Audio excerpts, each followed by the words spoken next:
That's not what we want, is it? Today's digital cameras do a lot for us, but there's no replacement for the human eye. It's important to learn how cameras work with light to create an image. That way, we'll know what's going on when it's time to capture a moment. There are 3 variables that determine if you're getting the right amount of light for the correct exposure.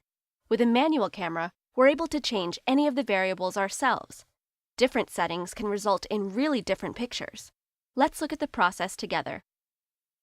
First, see this here? This is the aperture. It's the hole that light passes through.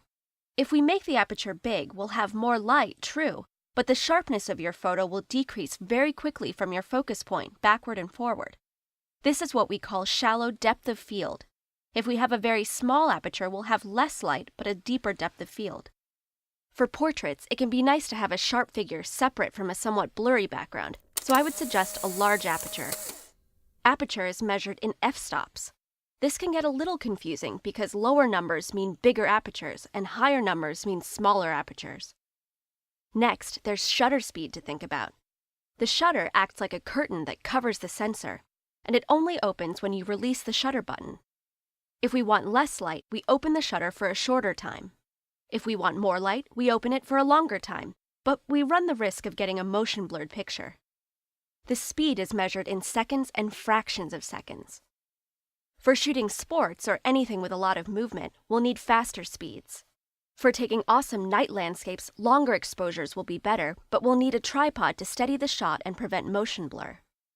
Another cool thing we can do with light exposures is light painting, drawing in the dark with a torch or the light of a cell phone.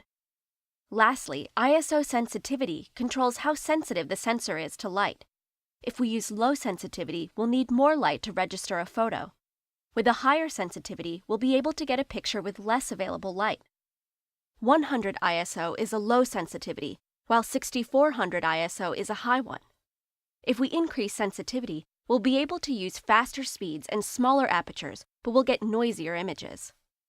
Good thing we have something to tell us if we're getting the correct amount of light to get a good exposure, the light meter. Sound good to you? Now it's time to get out there and practice taking pictures under different conditions, so you know what to do anytime you want to take the best picture.